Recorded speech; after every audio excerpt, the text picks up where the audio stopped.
Kita lanjutkan lagi ya pembahasan kita sekarang ya. Buat jamaah yang baru bergabung, hari ini kita sedang membahas tema jangan sampai pahala puasa tertahan.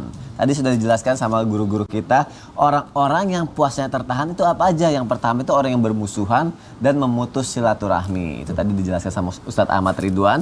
Dan yang kedua itu orang yang selalu bersumpah palsu, yang sudah dijelaskan sama Ustadz Syam.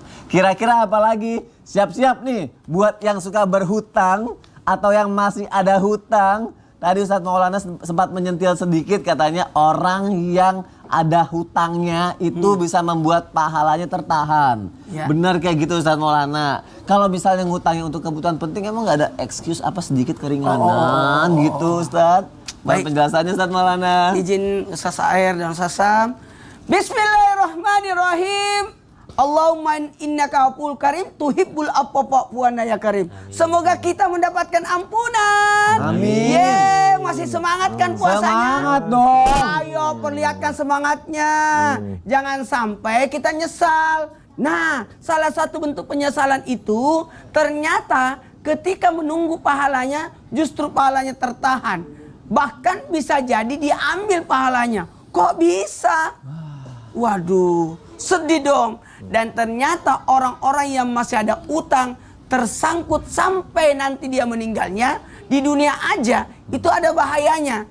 Kenapa? Tidak akan berkah harta yang dipunyai oleh orang yang punya hutang lalu dia tidak membayar utangnya.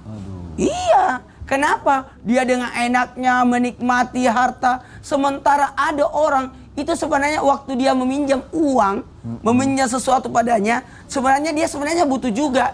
Dan lalu karena belas kasihan saja lihatnya sehingga dibantu. Apa yang terjadi? Bisa jadi dia memanfaatkan kebaikan orang, justru dia tahan tidak bayar. Maka ini termasuk dosa, bahkan bentuk kezaliman. Dia zalim. Nah, jadi hati-hati. Bukan hanya hartanya tidak berkah, tapi dia sudah menzalimi orang. Kebayang nggak? Cuma ada orang memang gini. Ada orang tidak memperlihatkan kemiskinannya. Ada orang tidak memperlihatkan kebutuhan, artinya tidak berbelas kasih, artinya tidak memperlihatkan deritanya, tidak mau dikasihani. Termasuk pemilik uang yang kayaknya tidak sampai hati dia menagih, tapi orang itu juga tidak tahu diri. Bulan Ramadan ini kan orang pada butuh. Iya, aku juga. Semuanya. Semua pada butuh. Mungkin menurut kita kaya, dia nggak pernah nagih kok, berarti dia tidak butuh. Kan sesuai perjanjian.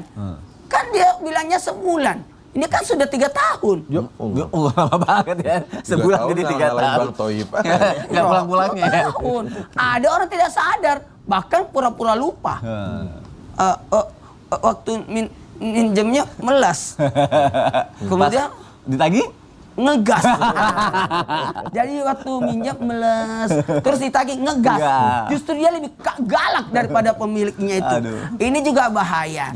Dan ingat, pahalanya bisa tertahan, bahkan bisa tertukar. Kenapa? Karena nanti di akhirat kata Nabi tidak berguna lagi dinar dan dirham. Maka yang digunakan adalah amalan ibadah yang diambil. Apanya diambil?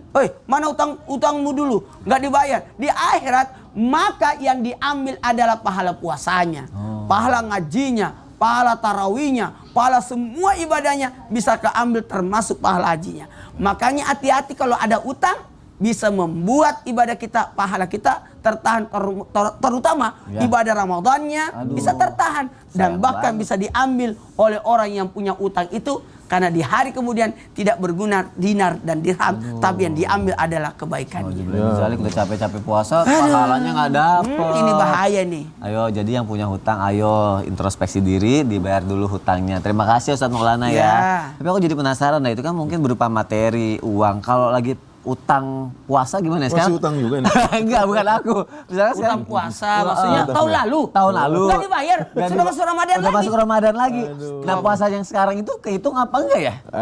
Jadi begini, kalau lihat apa yang dikatakan para ulama dalam Al-Majmu' dan Al-Mughni itu, jadi ada 2 modelnya. Kalau dia beruzur, seperti sakit, kemudian dia tidak bisa berpuasa, sampai datang Ramadan, fala syai'a alaihi illa al-qadha. Tidak ada kewajiban baginya kecuali cuma membayar qadha saja. Gitu ya. Terus yang kedua, kalau seandainya dia laisa lahu uzrun, Kalau dia nggak punya uzur sama sekali. Nah, di sini ada dua pendapat. Yang pertama adalah jumhur ulama yang mengatakan baginya qadha, tetap bayar qadha ya. Yang kedua it'amu miskin. Dia juga sebagai hukuman kafaratnya harus mengeluarkan kafarat membayar tadi makanan buat orang miskin. Tapi ini jumhur, diantaranya adalah Al-Imam Malik, Al-Imam Syafi'i, Al-Imam Ahmad. Ya, kecuali yang beda ini adalah Imam Abu Hanifah. Abu Hanifah mengatakan nggak wajib dia mengeluarkan makanan. Kenapa? Ya. Karena tidak disebutkan kata di situ laisa yuzkar fihi it'amul masakin.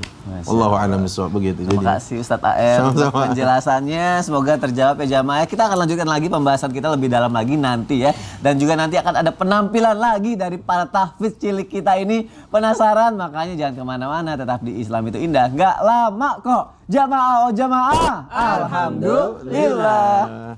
Subhanallah.